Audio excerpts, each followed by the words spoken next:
The moment I saw the teal bikini hit the suitcase, I knew she wanted me to watch her lie. And I let her, because I already had a plan. That bikini wasn't folded. It wasn't tucked under jeans or shoved between layers of clothes like something accidental. No, Carly laid it right on top. Teal, tiny, unmistakable. A bright insult on a bedspread I paid for. She zipped the roller bag halfway and adjusted the angle, like she wanted to be sure I saw. She wasn't even subtle about it. I stood in the doorway, arms crossed, hands still black with grease from the axle job I finished 20 minutes ago. She smelled like citrus perfume and deceit. Her hair dripped from the shower, leaving little puddles on our hardwood. "You know I hate flying with wet hair," she said, tone sugary. Fake. Like everything about her lately. I didn't answer. She slipped into a white linen-wrapped dress, one I'd never seen. The kind that clings when it gets humid. Then she turned and gave herself that little half-spin in the mirror. Practiced. Polished. Performed. Is this neckline too much for a business retreat? You taking that bikini to network with realtors, Carly? She smiled without showing teeth. Don't be dramatic. Then she looked me square in the eye.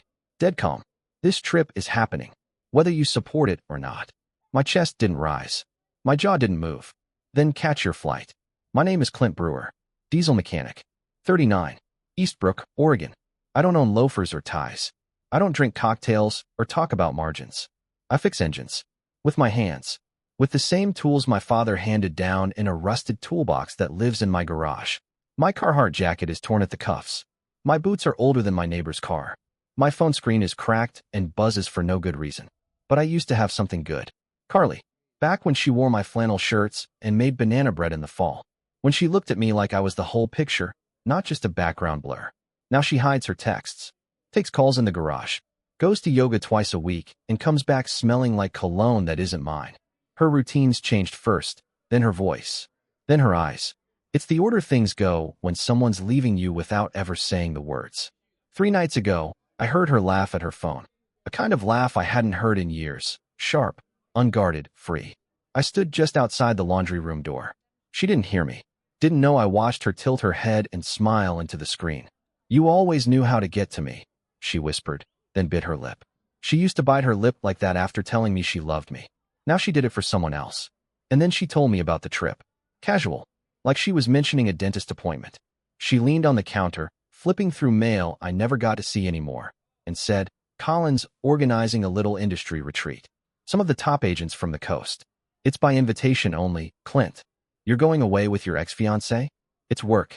You're sharing a hotel room with Colin Pritchard for work." She didn't answer. Just walked out of the room like the conversation was over.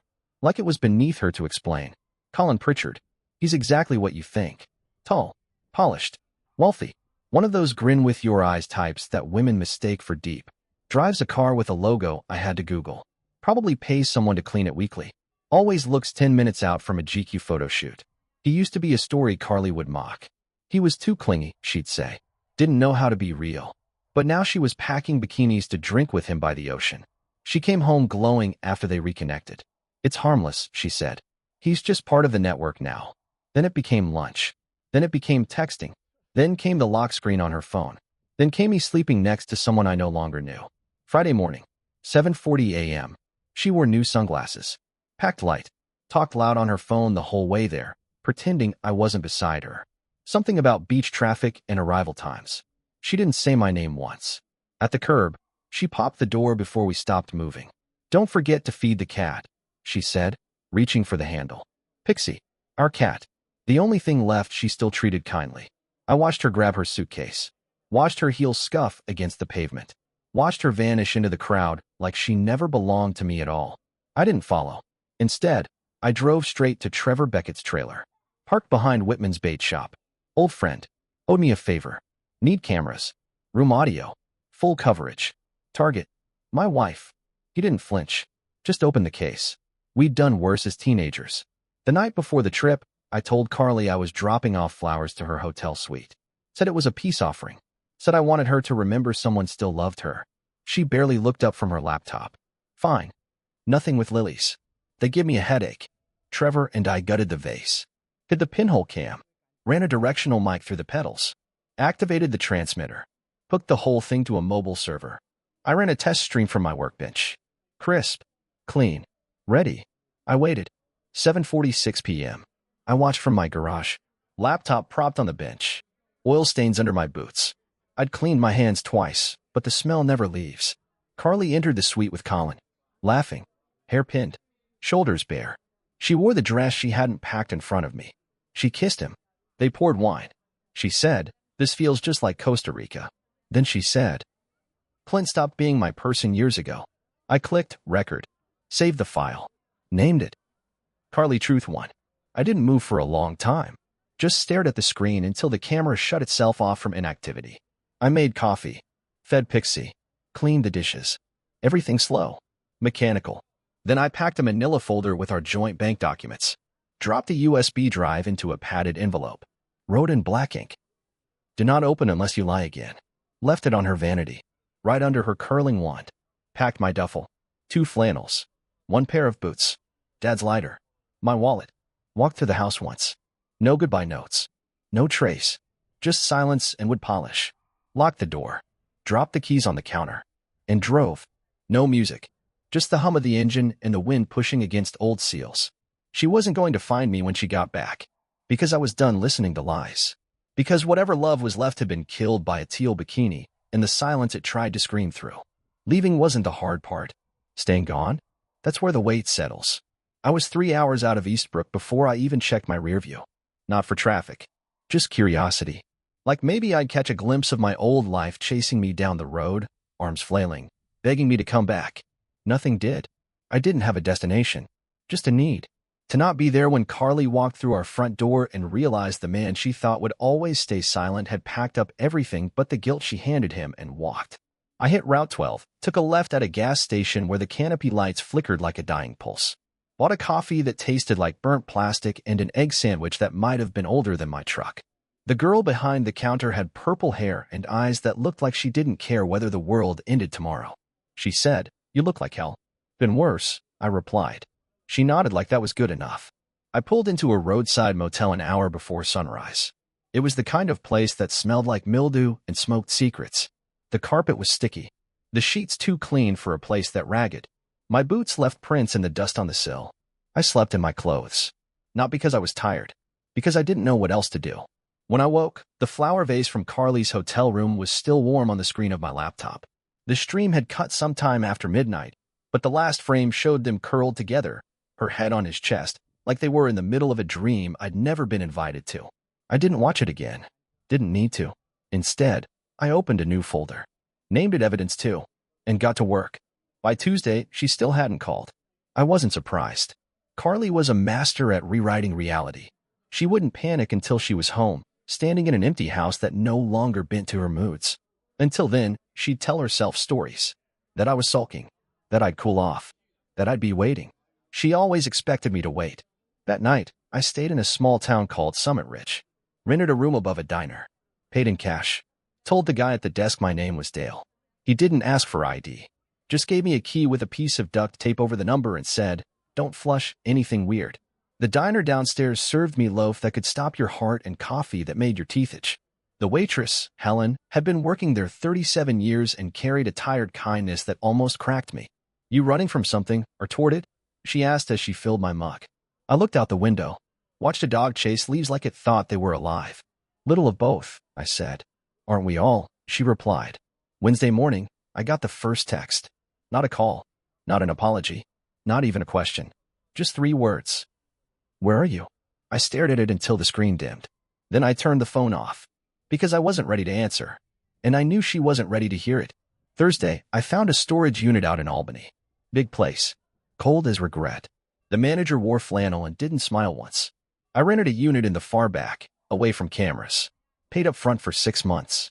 Unloaded everything I hadn't taken from the house but might need if I decided to come back to life.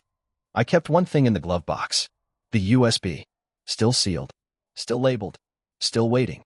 By Friday, I'd gone 6 days without saying her name out loud. That's when she called. Blocked number. Voice like poison through a cracked speaker. "You had no right to leave like that." I didn't respond. Do you know how embarrassing it was to come home to a gutted house? To find some note with a USB like I'm some criminal? I didn't leave a note. Just the envelope. "Clint, you're acting like a child." There it was. The twist of the knife she always saved for when I was too numb to block it. You think this gives you power? Walking out? You think that's strength? I needed space. Colin is a friend. That's all. She paused, like she expected me to say something. You're throwing away 10 years over a work trip? I almost laughed, but it came out hollow. You packed a bikini, Carly. Silence. Then, you were spying on me? I gave you every chance to tell the truth. She hung up. That should have been the end of it. But it wasn't. It came in the mail. Saturday morning. My truck parked in front of a library in Salem. I used their Wi-Fi to check an email account I hadn't touched in months. Just curiosity. There it was. A message sent to my old work address. Subject line, security breach notification. Inside, a single paragraph. We've received a request to recover deleted security footage from unit number 503. Retrieval successful. Footage attached. The sender? A third-party tech firm Carly used for her real estate office. The footage? A copy of my setup. The flower vase cam. The same one I installed. Only this wasn't her suite. It was my garage. Timestamped the night before I left. She'd planted a backup. She'd been watching me too. And suddenly, I realized. She never meant to hide. She meant to catch me in the act of catching her. It was about leverage. And Carly Brewer had just made her first real move. Sunday morning came cold and mean. I was sitting on the edge of my motel bed, staring at the USB drive like it had started breathing in the night. The TV was off. The lights were off. Just the hum of the mini-fridge and the flicker of bad decisions bouncing around the inside of my skull. Carly had been watching me. The footage from the garage meant she wasn't just playing games with Colin. She was playing chess with me. And now, it was my move. That was the worst part. She didn't want me back. She wanted the story to break her way. She wanted to be the one who got left, but still came out looking like the victim. She'd start saying I was paranoid, unstable, probably accuse me of setting her up. Gaslighting with a fresh coat of gloss. And people would believe her. Because Carly always looked the part. I knew I needed help. So I made the call I'd been avoiding since this all started. You calling to confess or conspire? Nate's voice came through the phone, sharp as gravel and twice as dry. Nate had been my closest friend before life did what it does, separated us with jobs, marriages, miles. But when he picked up on the second ring, I knew some things don't fade. Little of both, I said. Where are you? Off the map. Carly knows enough to look for me, so I've been staying light. Smart. Or stupid. What's going on? She's got footage of me. Garage cam. Night before I left. Same night I planted my camera. Damn, he said, drawing the word out like smoke. You sure? Got an email from her office's tech vendor. So she's not just covering her tracks, she's building a counteroffensive. Exactly. You want me to dig? No. I want you to prepare. This ends in court, Nate. I need you to be 10 steps ahead of the storm. We met 2 hours later in the parking lot of a closed-down bowling alley near McMinnville. Nate brought coffee and a manila folder thick with tabs. He didn't ask how I'd been. Didn't hug me. Just handed over the coffee and said, read this. Inside were records, emails, transactions, Carly's credit card activity from the last 2 years. Not just the trip with Colin, but others. Vegas, Scottsdale, Miami. All places she said were client mixers or wellness retreats. All lies. You've got a pattern here, Nate said. Multiple trips. Same name keeps showing up on the itineraries. Guess who? Colin. And a few others. But he's the constant. My jaw clenched. She used your joint account to buy wine for $300. She always said good wine was an investment. Yeah? So was your marriage. He slid another folder across the hood of his car. What's this? Leverage. You're gonna need it. That night, I drove back to the motel and started building my own record. I sorted every clip, every photo, every receipt. Logged timestamps. Matched them with credit card charges. Built a folder for every lie she ever told me, labeled with the kind of precision I used to save for torque specs and engine builds. It wasn't just about proving she cheated. It was about showing who she really was. Monday morning, the motel manager knocked on my door. You've got a visitor, he said, eyeing me with something between suspicion and sympathy. Who? Didn't say. Parked in a black Lexus out front. Woman. Carly. I stepped into the parking lot, boots heavy against the cracked concrete. She leaned against the hood like she owned the asphalt. Nice hiding spot, she said. Very rustic. You followed me? You're not hard to find when you use the same burner phone you bought in town. She was holding it. My backup. The one I used to call Nate. So we're breaking and entering now? It was on. And unlocked. That's not the same thing. She tilted her head. Clint, can we not do the whole courtroom dance out here in a parking lot with a Pepsi machine? I didn't answer. She stepped closer.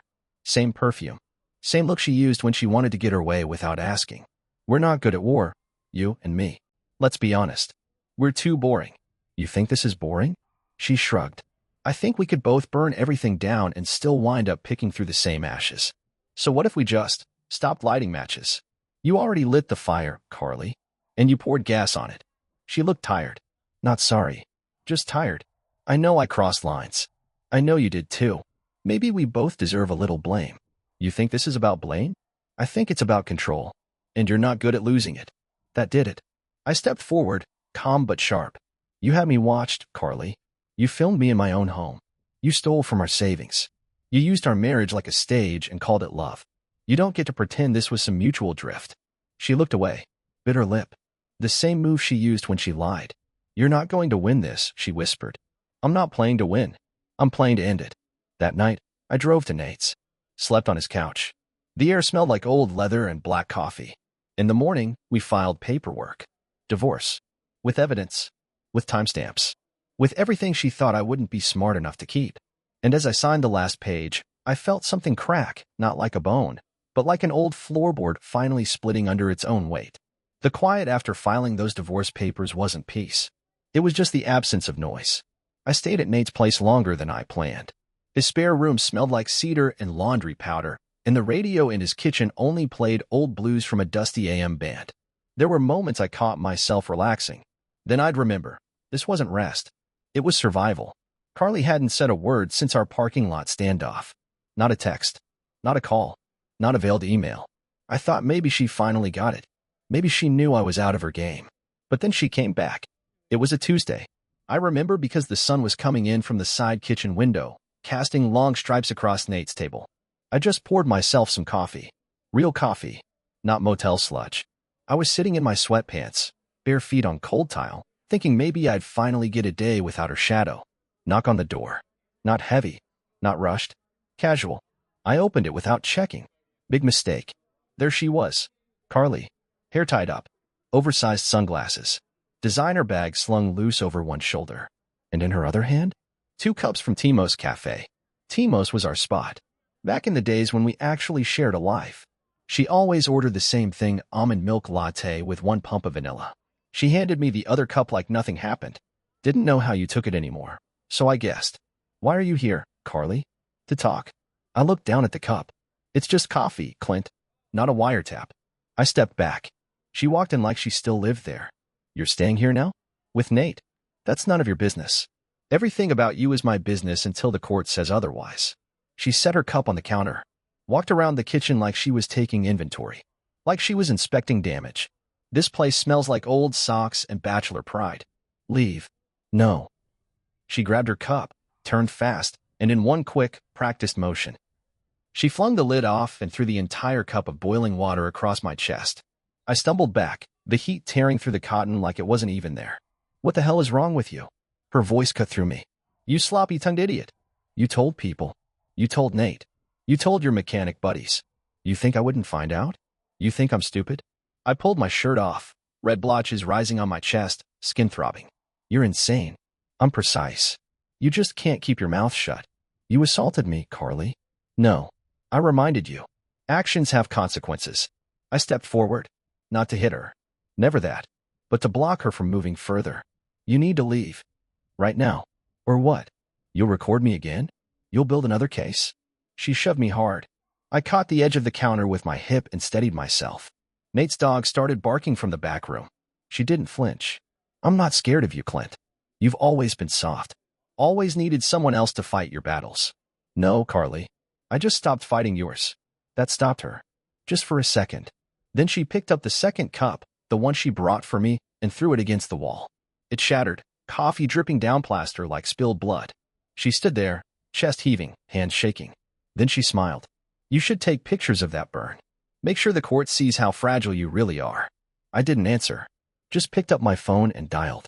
She laughed. You think they'll arrest me? Over a cup of coffee? No, I said, holding the phone to my ear. But they'll start a file. And next time you snap, they won't need proof. She backed up. You're pathetic. And you're done. She turned, stormed out, slamming the door so hard it knocked a picture frame off the wall. I sat down at the table, heart pounding, skin blistering. The police came 20 minutes later, took a report, took photos, asked if I needed medical attention. I said yes, because I wasn't going to be silent anymore. When Nate got home, I told him everything. He didn't say a word, just handed me a cold beer and sat across from me while the evening news played in the background. "She's not done," he finally said. "I know. You gonna be ready next time?" I looked at the burn across my chest, at the coffee still dripping down the wall. "I'm done reacting, Nate. Next time, she'll be the one caught off guard." I stayed at Nate's place longer than I planned. His spare room smelled like cedar and laundry powder, and the radio in his kitchen only played old blues from a dusty AM band. There were moments I caught myself relaxing. Then I'd remember, this wasn't rest. It was survival. Carly hadn't said a word since our parking lot standoff. Not a text. Not a call. Not a veiled email. I thought maybe she finally got it. Maybe she knew I was out of her game. But then she came back. It was a Tuesday. I remember because the sun was coming in from the side kitchen window, casting long stripes across Nate's table. I just poured myself some coffee. Real coffee. Not motel sludge. I was sitting in my sweatpants, bare feet on cold tile, thinking maybe I'd finally get a day without her shadow. Knock on the door. Not heavy. Not rushed. Casual. I opened it without checking. Big mistake. There she was. Carly. Hair tied up. Oversized sunglasses. Designer bag slung loose over one shoulder. And in her other hand? 2 cups from Timo's Cafe. Timo's was our spot. Back in the days when we actually shared a life. She always ordered the same thing, almond milk latte with 1 pump of vanilla. She handed me the other cup like nothing happened. "Didn't know how you took it anymore, so I guessed." "Why are you here, Carly?" "To talk." I looked down at the cup. "It's just coffee, Clint. Not a wiretap." I stepped back. She walked in like she still lived there. "You're staying here now? With Nate? That's none of your business. Everything about you is my business until the court says otherwise." She set her cup on the counter, walked around the kitchen like she was taking inventory, like she was inspecting damage. "This place smells like old socks and bachelor pride. Leave." "No." She grabbed her cup, turned fast, and in one quick, practiced motion, she flung the lid off and threw the entire cup of boiling water across my chest. I stumbled back, the heat tearing through the cotton like it wasn't even there. "What the hell is wrong with you?" Her voice cut through me. "You sloppy-tongued idiot. You told people. You told Nate. You told your mechanic buddies. You think I wouldn't find out? You think I'm stupid?" I pulled my shirt off, red blotches rising on my chest, skin throbbing. "You're insane. I'm precise. You just can't keep your mouth shut. You assaulted me, Carly." "No. I reminded you. Actions have consequences." I stepped forward, not to hit her. Never that. But to block her from moving further. "You need to leave. Right now. Or what? You'll record me again? You'll build another case?" She shoved me hard. I caught the edge of the counter with my hip and steadied myself. Nate's dog started barking from the back room. She didn't flinch. "I'm not scared of you, Clint. You've always been soft. Always needed someone else to fight your battles." "No, Carly. I just stopped fighting yours." That stopped her. Just for a second. Then she picked up the second cup, the one she brought for me, and threw it against the wall. It shattered, coffee dripping down plaster like spilled blood. She stood there, chest heaving, hands shaking. Then she smiled. "You should take pictures of that burn. Make sure the court sees how fragile you really are." I didn't answer. Just picked up my phone and dialed 911. She laughed. "You think they'll arrest me? Over a cup of coffee?" "No," I said, holding the phone to my ear. "But they'll start a file. And next time you snap, they won't need proof." She backed up. "You're pathetic. And you're done." She turned, stormed out, slamming the door so hard it knocked a picture frame off the wall. I sat down at the table, heart pounding, skin blistering. The police came 20 minutes later, took a report, took photos, asked if I needed medical attention. I said yes, because I wasn't going to be silent anymore. When Nate got home, I told him everything. He didn't say a word, just handed me a cold beer and sat across from me while the evening news played in the background. "She's not done," he finally said. "I know. You gonna be ready next time?" I looked at the burn across my chest, at the coffee still dripping down the wall. "I'm done reacting, Nate. Next time, she'll be the one caught off guard." For the next week, I kept a camera on me. Pocket cam. Motion activated. I slept with my wallet in my jeans and my boots next to the door. She'd shown up once. She could show up again. Only she didn't. Instead, she sent me an envelope. No return address. Just my name, printed in that neat handwriting she used when signing holiday cards. Inside, a single sheet of paper. It read, "The world always believes the one who speaks first." And under it, a picture. A photo of me at a bar I didn't remember walking into, standing too close to a woman I didn't know. She must have followed me. Set the scene. Captured it. Printed it. Sent it. Message received. She wasn't going to win in court, so she was going to win in public. Smear campaign. Social media. Emails to my job.